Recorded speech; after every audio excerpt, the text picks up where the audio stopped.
क्या होगा अगर एक छोटा सा हादसा उन जज्बातों को बाहर ले आए जिन्हें दिल ने सालों से दबा रखा हो? क्या होगा अगर एक मामूली जलन दो टूटे दिलों की पूरी कहानी सुना दे? आज के एपिसोड में टम से टुमता कुछ ऐसा ही देखने को मिलता है। दर्द, मोहब्बत, मजबूरी और अधूरी चाहत का एक बेहद भावुक संगम। कहानी शुरू होती है बिल्कुल आम दिन की तरह। अनु रसोई में काम कर रही होती है, लेकिन उसका मन कहीं और भटका होता है। अचानक उसका हाथ जल जाता है। दर्द तेज होता है, लेकिन उससे भी ज्यादा चुभते हैं वो लफ्ज जो पुष्पा के मुंह से निकलते हैं। पुष्पा गुस्से में अन्नू को डांटती है, कहती है कि वो हमेशा खुद को नजरअंदाज करती है, दूसरों के लिए जीती है। ये गुस्सा असल में डर से पैदा हुआ है, डर उसे खो देने का। अन्नू कुछ नहीं कहती, वो हमेशा की तरह सब सह लेती है, एक बहाना बनाती है और ऑफिस के लिए निकल जाती है, अपने दर्द को मुस्कान के पीछे छुपाकर। लेकिन किस्मत को कुछ और मंजूर होता है। ऑफिस में आर्यवर्धन की नजर जैसे ही अनु के जले हुए हाथ पर पड़ती है, उसका चेहरा बदल जाता है, उसकी आवाज नरम हो जाती है। वो बिना कुछ पूछे अनु को अपने केबिन में ले जाता है और खुद उसके जख्म पर दवा लगाने लगता है।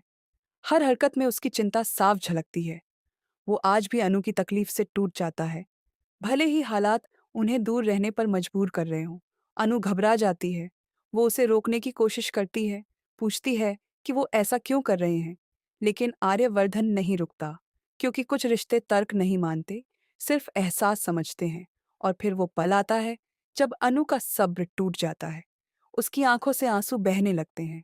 वो बार बार माफी मांगती है, कहती है कि सब उसकी गलती है, हादसा भी, दूरी भी। वो आर्यवर्धन को समझाती है कि इसमें उनका कोई कसूर नहीं है, परिवार की मजबूरियों ने उन्हें अलग कर दिया है। आर्यवर्धन उसे देखता रहता है, खुद को संभालने की पूरी कोशिश करता हुआ। उसकी आंखें वो सब कह देती हैं जो उसके होंठ नहीं कह पा रहे। वो अनु से कहता है कि बार बार माफी मत मांगो, कुछ रिश्ते इस जन्म तक सीमित नहीं होते। और फिर वो बात कह देता है जो दिल को हिला देती है। वो कहता है कि अगर इस जन्म में उनका मिलना मुमकिन नहीं तो अगले जन्म में जरूर होगा। ये लम्हा भारी हो जाता है, कमरे में खामोशी छा जाती है। दोनों एक दूसरे को गले लगा लेते हैं। ये आलिंगन जीत की खुशी का नहीं है, बल्कि हार के दर्द का है। दो ऐसे दिलों का मिलन जो जानते हैं कि वो साथ नहीं रह सकते, फिर भी एक दूसरे को छोड़ नहीं पा रहे। अनु उसकी बाहों में रोती रहती है और कबूल करती है कि उसने कभी आर्यवर्धन से दूर जाने का फैसला नहीं किया था, हालात ने किया। आर्यवर्धन भी टूट चुका होता है, लेकिन वो अपनी कमजोरी अनु के सामने नहीं दिखाना चाहता। वो खुद को मजबूत बनाकर उसे ढांढस देता है, उसे संभालता है, जैसे हमेशा करता आया है। और इसी बीच कहानी एक और मोड़ लेती है। अनु की शादी डॉक्टर मोहित से तय हो रही है और सवाल ये है, क्या पुष्पा इस शादी को रोकेंगी?